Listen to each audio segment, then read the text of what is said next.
खुलुमबाय रायजो राजाफोर आरो बिदा फंबाय बिनानावफोर नोंथांमोननि गेजेराव आरो दिनै मोनसे गोदान भिडिअखौ लाना फैबाय आं बे गोदान भिडिअहाय नोंथांमोना नुनो मोनगोनसै बे इनफिनिक्स हट 10 नि आनबक्सिंखौ आरो बेनि लोगोसे नोंसोर बे भिडिअखौ फार्स्ट नायदोंबा आं YouTube चेनेलाव नोंथांमोना दानो चेनेलखौ साबस्क्राइब खालामनानै बे बेल घन्टाखौ बुनानै ला जेब्लानो आं भिडिअ आपल'ड खालामो अब्लानो नोंसोर फार्स्ट नुनो हागोन नोंसोरनि गेजेराव आं भिडिअखौ स्टार्ट खालामनोसै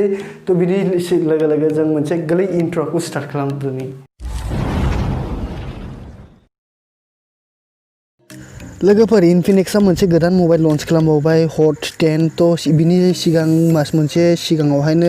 इनफिनिक्स हट 9 खौ लन्च खालामदोंमोन दा जोंनियाव आखायाव फैबाय हट 10 जों बेनि आनबक्सिंखौ खालामनायसै बक्सनि उनावहाय बिरादनो मेनसन खालामनानै दं गासैबो मा होदों बे मबाइलावहाय आरो मा होआखै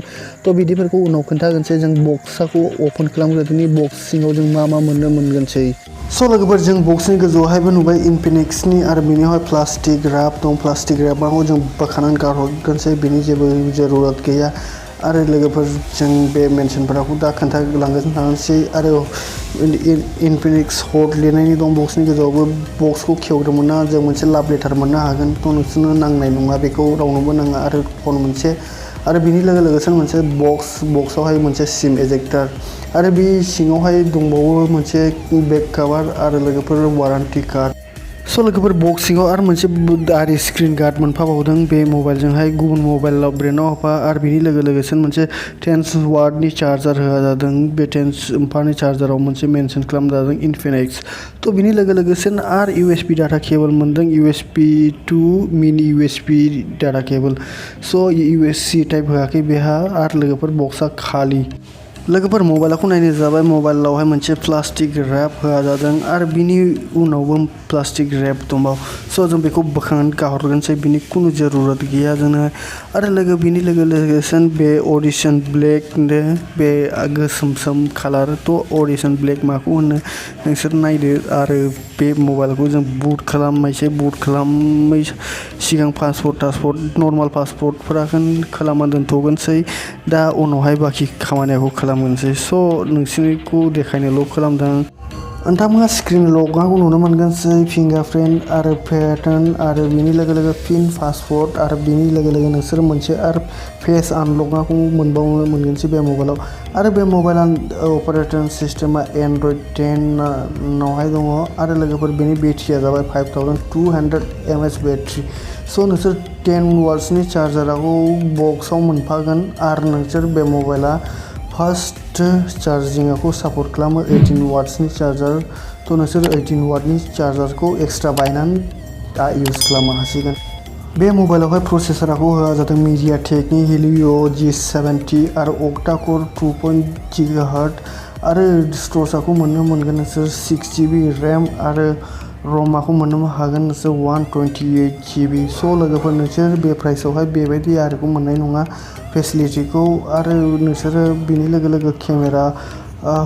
डिसप्ले हल स्पन्ज केमेरा 8 मेगापिक्सेलनि सेल्फि केमेरा होदों बिनि लोगोसे डुअल फ्लेश लाइट केमेरा होफादों फन सेल्फि केमेरा नोंसोर हरावबो आरामनो भिडिअ कलिं माबाफोरखौ मोजाङै रायज्लायनो हागोनसै आरो लोगोफोर बेनि रियेल केमेरा जाबाय नोंनो 16 megapixel plus 2 megapixel plus 2 megapixel आरो प्लस ल' लाइट सेन्सर मोनसे होआ जाबावदों बिनि लोगो आरो मोनसे फ्लेश लाइट आरो बिनि गाहायाव मोनसे फिंगारप्रिन्ट सेन्सर आरो बिनि लोगोसे नोंसोरनि सिम ट्रेयाबोहाय ट्रिपल स्लट सिम ट्रे होदों मोननै सिम सोजागोन आरो मोनसे मेम'रि कार्ड एक्सटार्नाल मेम'रि कार्डआ नोंसोरो 256GB इनक्लुड खालामनो हागोन एक्सट्रा बारायनो हागोन आरो लोगोफोर बिनि लोगोसे नोंसोरो बे मबाइलावहाय डिसप्लेया जाबाय 6.78 इन्चि HD प्लास डिसप्ले रेजुलेसनखौ नोंसोरखौ खोन्थागोनसै आं 720x1640 पिक्सेल लोगोफोर नोंसोर रेकर्डनाखौ भिडिअखौ 1080p आव खालामनो हागोन नोंथांमोना मबाइल लानो सानदोंबा बेन नोंसिना टाइमा मानोना बेबायदि ल' प्राइसआवहाय आरो बे एफा 6GB RAM आरो 128GB स्टरेजखौ माब्लाबाबो मोननाय नंला मोनबा उनाव मोनगोन नाथाय बे टाइमावहाय नोंसोर मबेबा मबाइलावबो मोननाय नङा मोननो हागौ नोंसोर गुबुन ब्रेन्डनिखौ बिनो 4GB RAM जानाय 64GB स्टरेज थागोन नोंसोरो बेनो 128GB स्टरेज स' नोंसोर आरो रेमाबो 6GB बे फन बायदि आरो फन मोननाय नंला आरो बिनि लोगोसे मा मोनसे खोन्था मोजां दं बे मबाइलाव बेनो सेल्फि केमेरानो फ्लेश लाइटआ मोननै दङ एथ' गोरलै डिसप्ले सिङाजोंथ' नोंसोर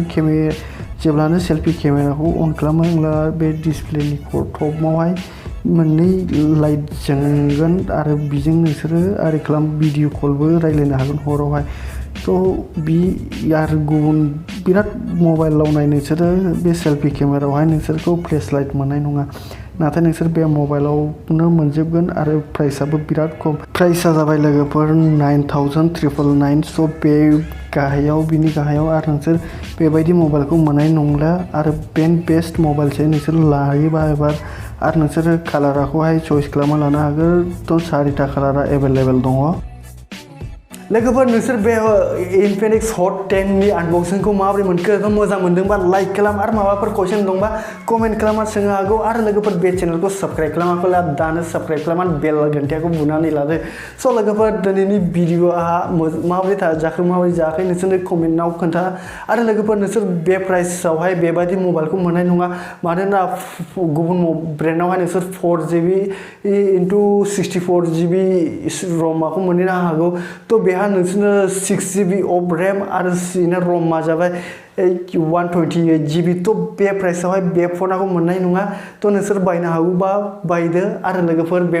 भिडिअखौ लोगोफोरनाव शेयार खालामदो मानोना मेहनत नाङो भिडिअ खालामो स' लोगोफोर नोंसोरनाव मोनसे रिक्वेस्ट थाबाय आं थांदोंनि भिडिअआ बेहाय जोब्बाय जय बड'लेण्ड आरो जय हिन्द